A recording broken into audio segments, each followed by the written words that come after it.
Next topic है relation between drift velocity and current. Star लगा लो इसके ऊपर, important topic, relation between drift velocity and current. देखो एक कंडक्टर हमने दिखा रखा है, यहाँ पे एक वायर दिखा रखा है मेटल का, और उसके अक्रॉस सपोज करो V वोल्ट की बैटरी लगा रखी है, जिसकी वजह से सर्किट में करंट फ्लो हो रहा है, सपोज करो I।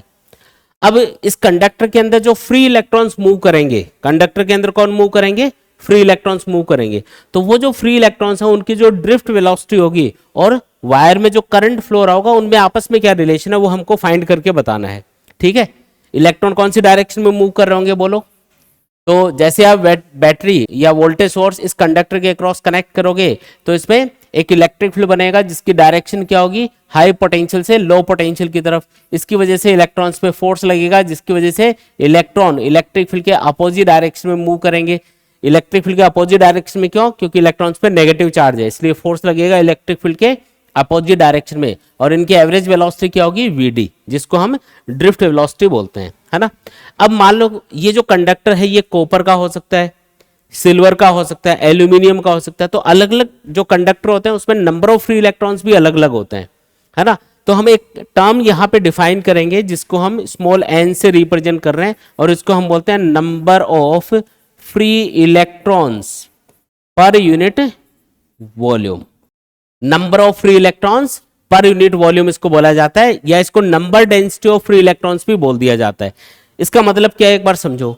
मान लो कि ये जो कंडक्टर है इसका वॉल्यूम V है, और इसके अंदर मान लो capital N number of free electrons इसके अंदर घूम रहे हैं। तो N को अगर V से डिवाइड कर दिया जाए, V यहाँ पे वॉल्यूम है, चलो मैं वॉल्यूम लिख देता हूँ। N का मतलब है total number of free electrons जो इस कंडक्टर के अंदर होंगे। तो N को अगर वॉल्यूम से डिवाइड कर दिया जाए कंडक्टर के, तो इससे अपने पास क्या आ जाएगा? नंबर ऑफ फ्री इलेक्ट्रॉन्स पर यूनिट वॉल्यूम निकल के आ जाएगा, जिसको हम number density of free electrons भी बोलते हैं, है ना। स्मॉल n का मतलब है total number of free electrons, N capital N क्या है भाई यहाँ पे? Total number of free electrons, और इसको वॉल्यूम से डिवाइड करना है, इस कंडक्टर के वॉल्यूम से, तो अपने पास क्या आ जाएगा? Small n। अब अगर मुझे ये पता करना है कि इस वायर में कितना करंट फ्लो हो रहा है, तो करंट का फॉर्मूला तो हमको पता है, क्या फॉर्मूला होता है? I equal to Q/T। Suppose करो जो इलेक्ट्रॉन इस कंडक्टर के अंदर मूव कर रहे हैं उनको वायर के एक सिरे से दूसरे सिरे तक पहुंचने में T टाइम लग जाता है ना। ये T तो आ गया मतलब अपने पास। अब Q अगर कैलकुलेट कर लिया जाए कि इस कंडक्टर के अंदर कितने फ्री इलेक्ट्रॉन्स घूम रहे हैं, और उन पे चार्ज अगर हम पता कर लें, तो फिर Q की वैल्यू आ जाएगी अपने पास। फिर हम ये फॉर्मूला अप्लाई करके करंट फाइंड कर सकते हैं। अब कैसे फाइंड करेंगे चार्ज की वैल्यू? देखो ध्यान से देखना। सबसे पहले तो इस वायर के अंदर टोटल कितने फ्री इलेक्ट्रॉन घूम रहे हैं वो पता लगाते हैं। कैसे पता लगाओगे? देखो यहाँ पे एक फॉर्मूला लिखा है मैंने, नंबर ऑफ फ्री इलेक्ट्रॉन्स पर यूनिट वॉल्यूम। अच्छा, ये जो स्मॉल n की वैल्यू है ना, ये अलग अलग कंडक्टर के लिए अलग अलग होती है और फिक्स होती है। जैसे कॉपर के लिए फिक्स होगी कि उसके यूनिट वॉल्यूम में इतने फ्री इलेक्ट्रॉन घूमते हैं। अगर सिल्वर होगा तो उसके लिए अलग होगी, आयरन के लिए अलग होगी, सिल्वर के लिए, एल्यूमिनियम के लिए अलग होगी। अलग अलग मेटल्स के लिए ये वैल्यू कांस्टेंट होती है और फिक्स होती है। अलग अलग मेटल के लिए अलग अलग होगी, लेकिन किसी भी एक पर्टिकुलर मेटल के लिए इसकी वैल्यू क्या रहती है? कांस्टेंट। तो n की वैल्यू हमको पता होती है जनरली। तो हम क्या इसके अंदर total number of free electrons पता कर सकते हैं? हाँ जी, देखो फॉर्मूला है n इक्वल टू आ जाएगा small n into volume of the conductor. Volume कितना है कंडक्टर का देख के बताओ। सपोज करो इसकी लेंथ L है, कंडक्टर की लेंथ कितनी है? L, और इसका जो क्रॉस सेक्शनल एरिया है वो मान लो A है, तो वॉल्यूम कितना हो गया इसका? बता सकते हो क्या वॉल्यूम? हाँ जी बता सकते हैं। सिलेंडर का वॉल्यूम होता है cross sectional area into length, यानी कि A into L is the volume of the conductor. तो वॉल्यूम से यहाँ पे इसको n को मल्टीप्लाई कर दो, तो कैपिटल N यानी कि total number of free electrons अपने पास आ जाएगा n इंटू AL।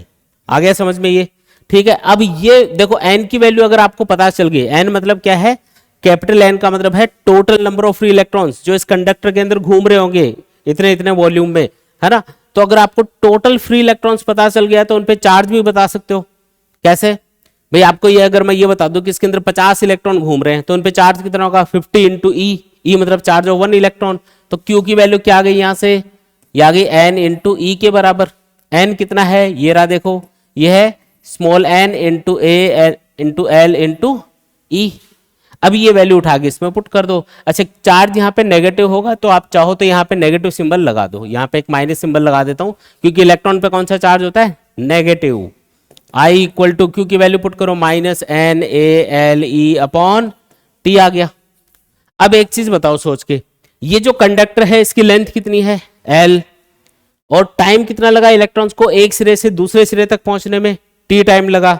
तो एल बाई टी क्या होना चाहिए, सोच के बताओ एल बाई टी क्या होना चाहिए यहाँ पे, ये तो एवरेज वेलोसिटी के बराबर होना चाहिए। भाई एवरेज वेलोसिटी की डेफिनेशन ही होती है total distance upon total time.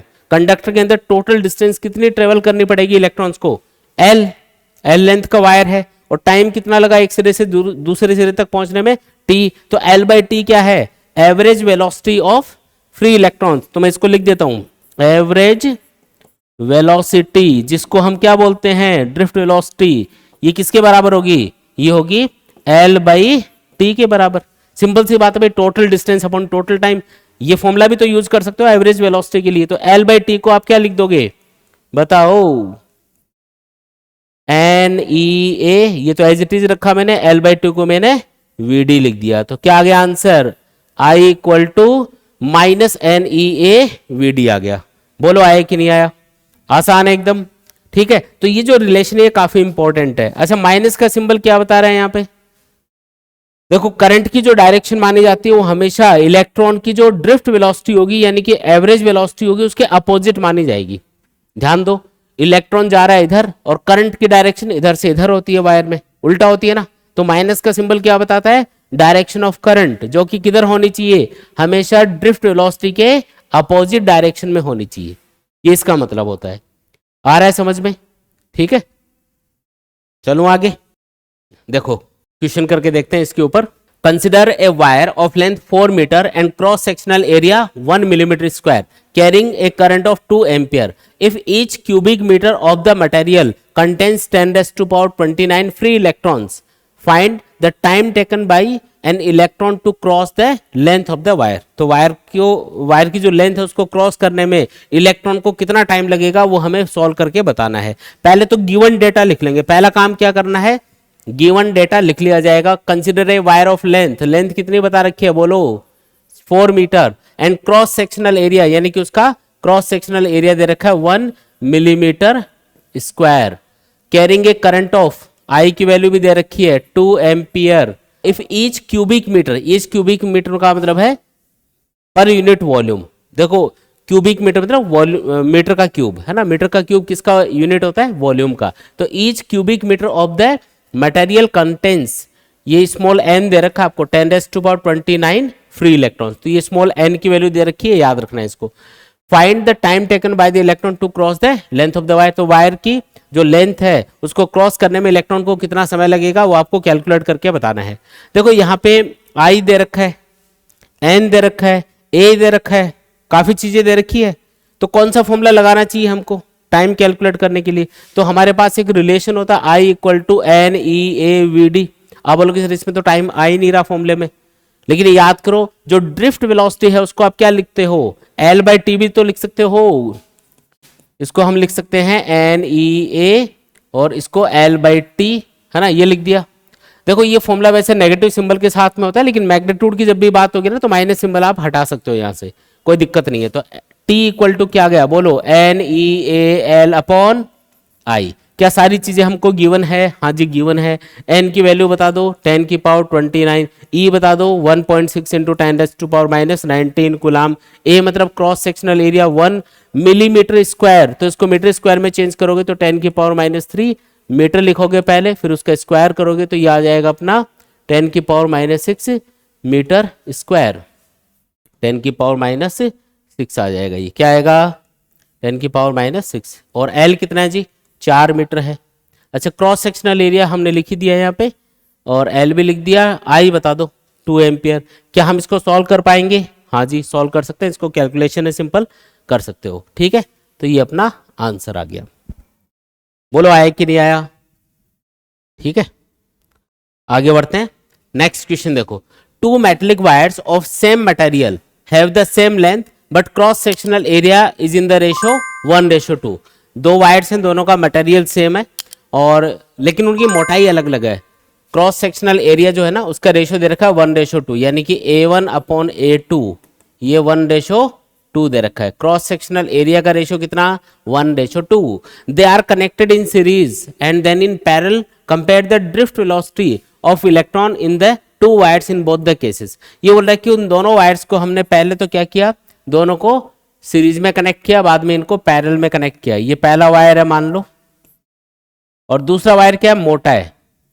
Cross sectional area का रेशो दे रखा है ना 1:2, यानी कि दूसरे वायर की मोटाई क्या है, पहले से ज्यादा है, डबल है, दे रखा है क्वेश्चन में ये। और इसको किसी वोल्टेज सोर्स से हमने कनेक्ट कर दिया, ठीक है। ये पहला केस है। दूसरा केस देखो, दूसरे केस में दोनों वायर्स को हमने पैरेलल में कनेक्ट कर दिया। लेंथ दोनों की बराबर ही है, बस मोटाई अलग अलग है। दोनों की लेंथ क्या है, बराबर, मोटाई क्या है, डिफरेंट डिफरेंट। ये वाला केस है, ठीक है। सेम बैटरी से या वोल्टेज सोर्स से इनको कनेक्ट कर दिया। पूछा है कि अब क्योंकि बैटरी से कनेक्ट कर दिया तो इसके अंदर जो फ्री इलेक्ट्रॉन्स है वो मूव करेंगे कंडक्टर्स के अंदर, और उससे क्या होगा, करंट बनेगा। तो हमको ये बताना है कि इन वायर्स के अंदर जब फ्री इलेक्ट्रॉन्स मूव कर रहे होंगे तो उनकी जो एवरेज वेलोसिटी होगी, जिसको हम क्या बोलते हैं, ड्रिफ्ट वेलोसिटी, उनका रेशियो क्या होगा। यानी कि पहले वायर में और दूसरे वायर में इलेक्ट्रॉन्स की ड्रिफ्ट वेलोसिटी का रेशियो क्या होगा, वो हमें सॉल्व करके बताना है। पहले केस की बात करते हैं। फर्स्ट केस में ये ध्यान से देख के बताओ क्या चीज सेम रहेगी दोनों वायर्स के लिए। इधर से आई करंट चला, अब आई करंट के पास में देखो एक ही रास्ता है, इधर से जाएगा पहले वायर में, फिर दूसरे वायर से होता हुआ वापस आ जाएगा। तो दोनों वायर्स में करंट क्या होगा, सेम रहेगा। याद रखना है, सीरीज कॉम्बिनेशन में जब भी हम कंपोनेंट्स को, इंस्ट्रूमेंट्स को कनेक्ट करते हैं या रेजिस्टेंसेस को कनेक्ट करते हैं तो करंट सब में सेम रहता है, करंट सेम रहेगा। तो यहाँ पे दोनों वायर्स में करंट क्या होगा, सेम, करंट की वैल्यू सेम है। हमें ड्रिफ्ट वेलोसिटी कंपेयर करनी है, दोनों वायर्स में इलेक्ट्रॉन्स की ड्रिफ्ट वेलोसिटी कंपेयर करनी है। पहले वायर में इलेक्ट्रॉन्स की ड्रिफ्ट वेलोसिटी मान लो Vd1, दूसरे वायर में फ्री इलेक्ट्रॉन्स की जो ड्रिफ्ट वेलोसिटी है वो मान लो Vd2, ठीक है। तो अब बताओ कि करंट और ड्रिफ्ट वेलोसिटी का क्या कोई रिलेशन होता है। हाँ जी, एक रिलेशन हमने पढ़ा था। कौन सा relation, I = -NeAVd। Minus symbol direction बताने के लिए होता है, उसको एक बार हटा देता हूं मैं। हमें Vd को कैलकुलेट करना है तो Vd = क्या लिख सकते हो यहां से, I/NeA लिख सकते हो क्या, ऐसा कोई दिक्कत वाली बात नहीं है, ठीक है। अब देखो दोनों वायर्स के लिए क्या क्या चीजें सेम है। दोनों वायर्स में करंट सेम है, आई की वैल्यू दोनों वायर्स के लिए सेम, दोनों वायर्स की लेंथ भी सेम बता रखी है क्वेश्चन में, सेम लेंथ के वायर हैं। चलो एल तो आई नहीं है, नहीं फॉर्मूले में, कोई बात नहीं। ए यहाँ पे क्या, क्रॉस सेक्शनल एरिया, मोटाई दोनों की अलग अलग है, इसकी मोटाई कम है, इसकी ज्यादा है, ठीक है। एन मतलब नंबर ऑफ फ्री इलेक्ट्रॉन्स पर यूनिट वॉल्यूम, क्योंकि आपने सेम मटेरियल का वायर यूज किया है, दोनों जो वायर्स है ना वो सेम मटेरियल के हैं, और अगर सेम मटेरियल के वायर होते हैं तो उससे नंबर ऑफ फ्री इलेक्ट्रॉन्स पर यूनिट वॉल्यूम दोनों के लिए सेम हो जाएगा। आपको बताया ना मैंने, number density of free electrons यानी कि नंबर ऑफ फ्री इलेक्ट्रॉन पर यूनिट वॉल्यूम किसी भी मटेरियल के लिए कांस्टेंट होता है ना। तो एन की वैल्यू दोनों वायर्स के लिए कांस्टेंट हो गई क्योंकि एक ही मटेरियल के वायर हैं। तो एन कांस्टेंट, ई मतलब चार्ज ऑफ इलेक्ट्रॉन, ये भी कांस्टेंट, और आई भी कांस्टेंट। तो Vd inversely proportional to cross sectional area आ गया। Vd क्या आ गया, inversely proportional to cross sectional area, यानी कि आप लिख सकते हो Vd1/Vd2 = A2/A1। इनवर्सली प्रोपोर्शनल है ना तो उल्टा लिखेंगे, Vd1/Vd2 किसके बराबर आएगा, A2/A1। और A2/A1 क्या होगा, 2:1 होगा, यहाँ पे देख लो, है ना। A1/A2 अगर 1/2 है तो A2/A1 क्या हुआ, 2:1 हो गया। तो आंसर क्या है पहले केस में, 2:1। अब आते हैं सेकंड केस में, दोनों वायर्स को कैसे कनेक्ट कर दिया, पैरेलल में। पैरेलल में क्या चीज सेम होती है, वोल्टेज सेम होता है। याद रखना है, पैरेलल में जब भी आप इंस्ट्रूमेंट्स को, रेजिस्टर्स को कनेक्ट करते हो तो हमेशा उनके अक्रॉस वोल्टेज सेम रहेगा। इसको भी V वोल्ट मिलेगा, इसको भी V वोल्ट मिलेगा, V सेम है। इस बार मैं क्योंकि ड्रिफ्ट वेलोसिटी आपको कंपेयर करनी है तो मैं वोल्टेज की टर्म्स में कोई फॉर्मूला लेके आऊंगा ताकि इजीली समझ में आ जाए। देखो याद करो, ड्रिफ्ट वेलोसिटी का बेसिक फॉर्मूला होता है E/m, जिसमें E का मतलब क्या है, कैपिटल E का मतलब क्या है, इलेक्ट्रिक फील्ड। और इलेक्ट्रिक फील्ड का फॉर्मूला आपको बताया था, E = हम V/L भी लिख सकते हैं। कोई भी L लेंथ का वायर है उसके अक्रॉस अगर V वोल्ट का पोटेंशियल डिफरेंस अप्लाई करोगे तो उसके अंदर जो इलेक्ट्रिक फील्ड बनेगा उसका फॉर्मूला क्या होगा, E = V/L। तो E को आप V/L भी लिख सकते हो, यानी कि E कैपिटल E की जगह V/L लिख दिया इनटू टो डिवाइडेड बाई M लिख सकते हो ऐसा। ठीक है, अब देखो कि दोनों वायर्स के लिए क्या क्या चीजें अलग अलग है, क्या क्या चीजें सेम है। E और M मतलब charge of electron, mass of electron हमेशा कांस्टेंट दोनों वायर्स में, फ्री इलेक्ट्रॉन जो भी होंगे उनका चार्ज और मास सेम रहेगा, तो ये तो कांस्टेंट हो गए दोनों। V मतलब वोल्टेज, क्या दोनों वायर्स में सेम वोल्टेज या दोनों वायर्स को सेम वोल्टेज मिल रहा है, हाँ जी सेम वोल्टेज मिलेगा, पैरेलल में है ना। और L मतलब लेंथ, लेंथ भी दोनों वायर्स की सेम है, क्वेश्चन में बता रखी है। टो मतलब रिलैक्सेशन टाइम, किस चीज पे डिपेंड करता है रिलैक्सेशन टाइम, टेम्परेचर पे, क्या दोनों वायर्स को सेम टेम्परेचर पे रखा गया है, हाँ जी। हमको ये तो बताया नहीं कि इसको ठंडा किया इसको गर्म किया ऐसा, इसका मतलब टेम्परेचर भी क्या हो गया, सेम हो गया। ये तो सारी चीजें यहाँ पे सेम आ गई, मतलब दोनों वायर्स के लिए, यानी कि सारी चीजें क्या हो गई, दोनों वायर्स के लिए कांस्टेंट हो गई, यानी कि VD1 अपॉन VD2 क्या आ जाएगा, यहाँ से 1:1 आ जाएगा। ड्रिफ्ट वेलोसिटी का रेशियो क्या आएगा, 1:1 के बराबर आएगा सेकेंड केस में। आया समझ में? ठीक है, तो इस तरीके से आपको सॉल्व करना है। ये फॉर्मूला देखो बार बार काम आ रहा है, इसको स्टार लगा लेना, इंपॉर्टेंट है ये। E = V/L इलेक्ट्रोस्टैटिक्स में भी होता है ये फॉर्मूला, कैपेसिटर के लिए भी ये फॉर्मूला हम यूज करते हैं। कैपेसिटर के लिए तो E = V/D लिखते हैं पैरेलल प्लेट कैपेसिटर के लिए, और इलेक्ट्रोस्टैटिक्स में इसी फॉर्मूले को E = -dV/dr लिखा जाता है। ठीक है बच्चों, काफी बच्चे ये कमेंट करते हैं कि सर हमें नोट्स कहाँ से मिलेंगे। तो बच्चों आपको नोट्स मिलेंगे हमारी ऐप के ऊपर। ऐप का नाम है physics with Umesh Rajoria. App के ऊपर आपको फिजिक्स नोट्स के अलावा केमिस्ट्री और बायोलॉजी के नोट्स भी मिल जाएंगे। नोट्स तो आपको मिलेंगे ही, इसके अलावा आपको और भी बहुत सारी चीजें ऐप के ऊपर मिलने वाली हैं, जैसे कि इंपॉर्टेंट PYQs जो हम इस सीरीज में कवर कर रहे हैं वो भी आपको ऐप के ऊपर मिल जाएंगे। आपको चैप्टर वाइज टेस्ट पेपर मिल जाएंगे, जिससे आप अपनी प्रिपरेशन को प्रॉपर तरीके से चेक कर सकते हैं। इसके अलावा आपको माइंड मैप और फॉर्मुला बुकलेट्स मिलेंगी, जिससे आप फिजिक्स, केमिस्ट्री और बायोलॉजी को प्रॉपर तरीके से बहुत कम टाइम में रिवाइज कर सकते हैं। इसके अलावा आपको कंप्लीट NCERT सॉल्यूशंस मिल जाएंगे हर एक सब्जेक्ट के। ये जो ऐप है ये आप गूगल प्ले स्टोर से भी डाउनलोड कर सकते हैं, या ऐप का जो लिंक है वो हम इस वीडियो के डिस्क्रिप्शन में शेयर कर देंगे, आप वहां से भी इसको डाउनलोड कर सकते हैं।